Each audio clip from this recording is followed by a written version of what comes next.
After our 2-week driving tour of Ireland, we're flying from Dublin to Amsterdam, where we catch a train to Rotterdam, where our 16-day cruise will begin tomorrow. But first, we're taking a walking tour of the city with our guide Sefton. We're meeting our tour at Markthal, and we have a little bit of time to look around. Apparently, there's quite a rival between Rotterdam and Amsterdam.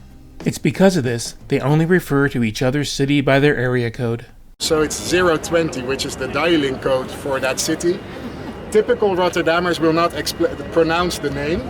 I'm not a typical Rotterdammer, I didn't grow up here, so I can say Amsterdam without shame. But this is old Rotterdam, before the Second World War, before the bomb raids. So it looked a bit like 020, like Amsterdam, but actually it was more crowded. But we had a lot of canals, just like any Dutch port. One of the reasons why there is so much modern architecture is, of course, that this city was bombed during the Second World War by the Nazis. This happened in 1940, and after that, Rotterdam has reinvented themselves and really adopted a mentality of creating a visionary city, a future-proof city, and that makes it actually different than any other city in this country. The original idea for the market hall was to bring the outdoor fresh fruit and vegetable market that's on the market here 3 times a week, to bring it indoor 7 days a week, to make it more convenient for everyone, especially the locals.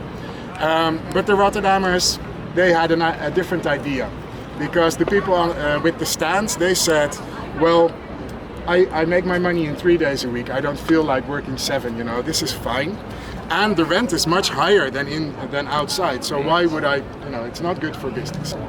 So the first year, in 2014, when this was opened, all the stalls, or almost all of the stalls, were empty.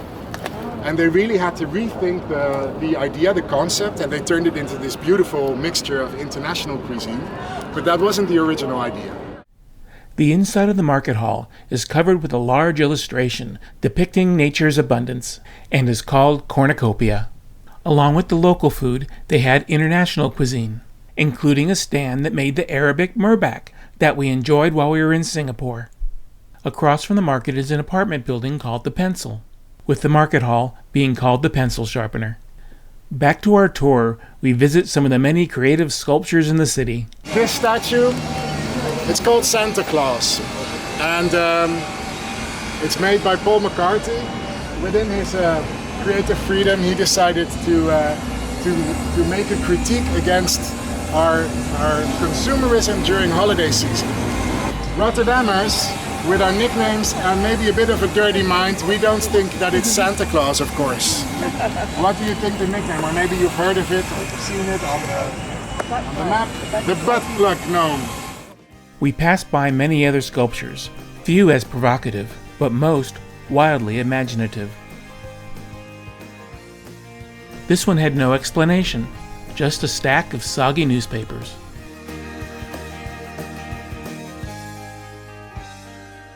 In the 80s, this was a dangerous street. This was there were robberies, there was some violence in the streets. There were some bars that you could gamble illegally. There were some houses that had rooms where you could find love and relaxation for a night. And this was also the street where you could find your drug dealers. This street we called the Snuifstraat, so sniffing street. And to find out where the dealer would be hanging out, you would have to look up into the trees, because they would take some old shoes, tie the laces together and throw the shoes in the... So where do you think the dealer will be tonight? I didn't put it there, but I just recently noticed that someone has thrown it there. So this would be the area where you could find your dealer if you wanted to have a great night. And finally, of course, we have the cube houses, these quirky buildings with angled walls.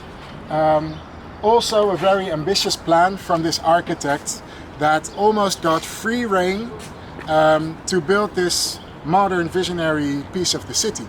And his idea was to plant a forest of 300 of these buildings, because each cube house resembles a tree, with the stem and then the branches and the leaves. And also if you walk into it, you will see that there are these openings as if you are walking in a forest. That light really comes through. So people really live in it. I think it's really uncomfortable and probably expensive because you cannot go to IKEA and buy a Billy cabinet. No, you have to have it made, crafted for you. And one of the owners, he was actually fed up with the house pretty quickly after he bought it. But he had a brilliant idea because he said, I'm not going to sell it, I'll turn it into a museum. So for €3 you can visit his house. But he has 300,000 visitors each year, so I think he's on a holiday permanently, and his cousins are running the museum. But he's a smart businessman, I think. Here's something we never saw before: a hot tub you can cruise the canals with. This bridge caught my eye, with its 4 carved seated lions and gorgeous lampposts. Back at the Markethal, we decided to go German for dinner, with bratwurst and sauerkraut. The next morning, we came across some bands performing in front of the old city hall. I see the red door and I want it painted black. No colors anymore, I want them to turn black. I look inside myself and see my heart is black.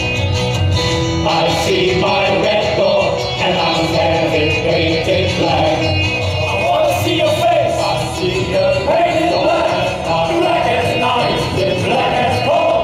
I want to see it so. I see the falling away, they got me going. I'm on the right track, baby, I was born this way.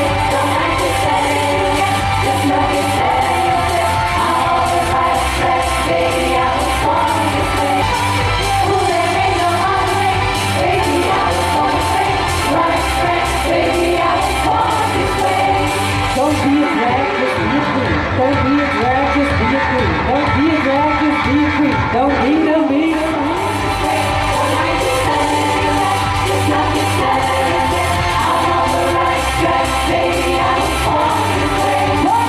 Ooh, there ain't no other way, baby, I was born this way. Baby, I was born this way. Ooh, there ain't no other way, baby, I was born this way. Right track, baby, I was born this way. Baby, I was born this way. Taking an Uber to the cruise port, we boarded Holland America's Rotterdam. During the sailaway, we had some great views of the city, including the original Holland America building.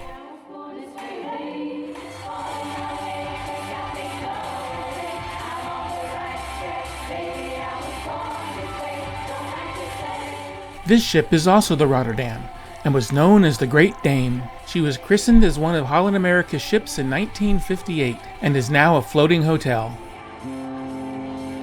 We were told the cruise contains over 600 guests from Holland, and therefore all the announcements would be made in both English and Dutch.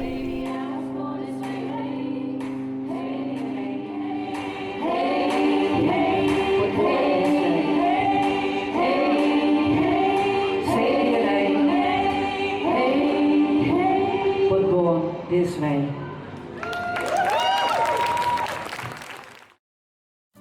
We have a day at sea as we head on up to Norway and the little town of Eidfjord. We're up at 5, giving us plenty of time for breakfast before we meet our Holland America tour at 7:15. We're driving up into the mountains to the Veringfossen Falls. The improved roadway and tunnels were built in the 1980s, after the construction of the Sysen hydroelectric dam built in 1981. The falls have a number of overlooks, giving you an impressive view of the valley and the falls below.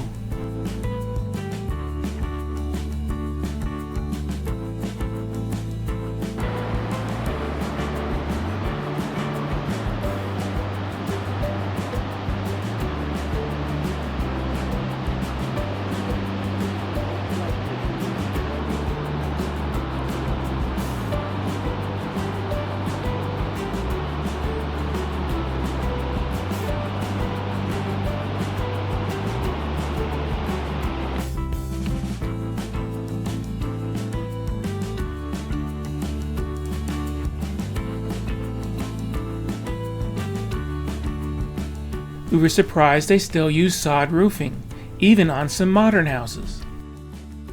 We took a quick stop at the dam, with a view of the ice fields in the distance.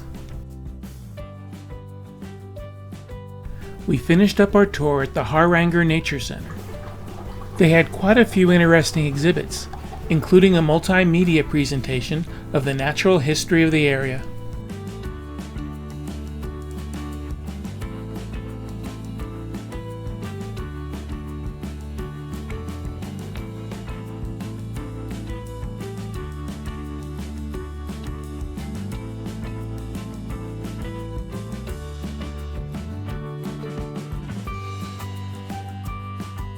Back in town, there wasn't much to do, but we did walk down the main street, where they had hand-knitted sweaters for the trees.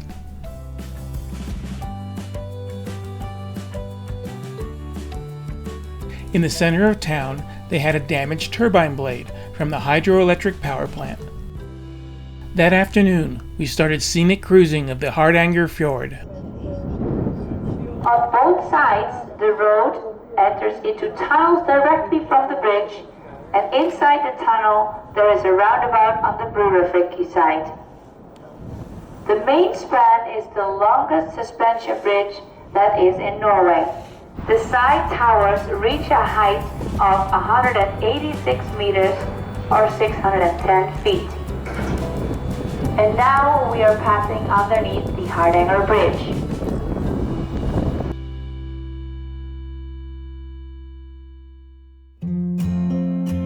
We're traveling north to the small city of Alesund. The city center may look old, but it was totally destroyed by fire in 1904.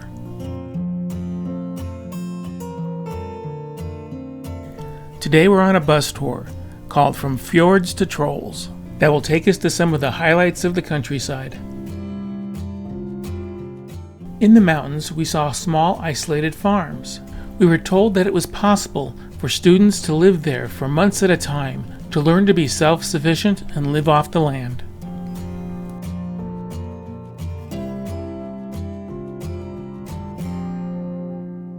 This was called the Trading Rock, and it marked a place where villagers of the area could come to trade goods.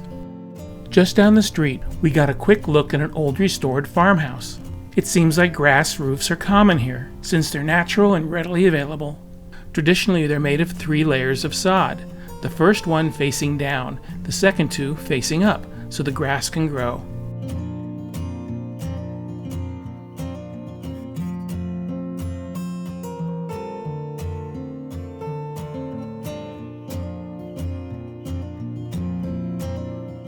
In the fjords, we saw a number of fish farms, like this one, raising salmon. Our next stop is the Gudbrandsdalsvatn waterfall. This is one of the wettest areas of Norway, so these rivers are always quite active.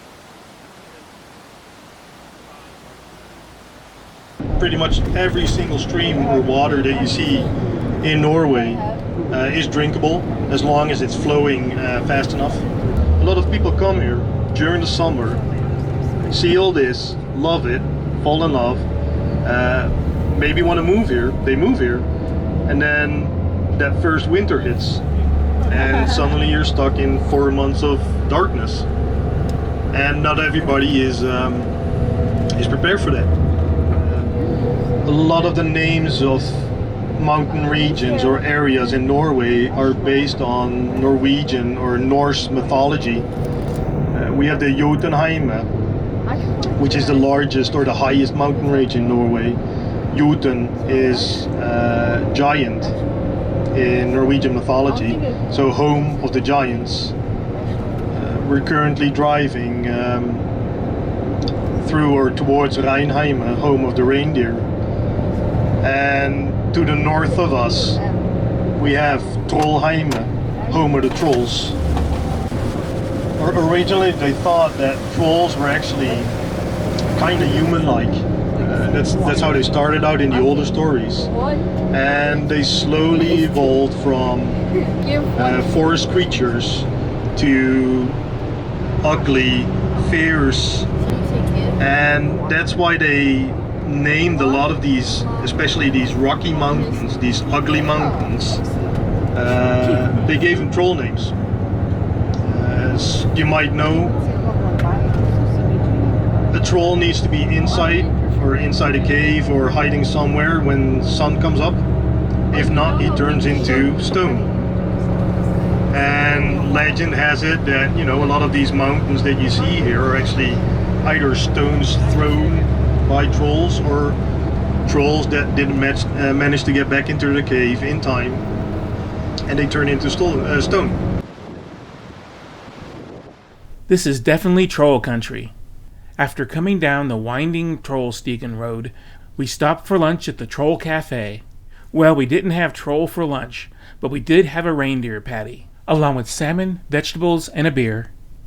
Enjoying the outdoors is very important in Norway, and they even have a law that dates back to ancient times called the right to roam. This gives you the right to hike and camp almost anywhere in Norway, as long as you keep 500 feet away from another inhabited house. You also have to be sure to pick up your trash and show respect for nature. These cliffs are called Trollveggen, or the Troll Wall.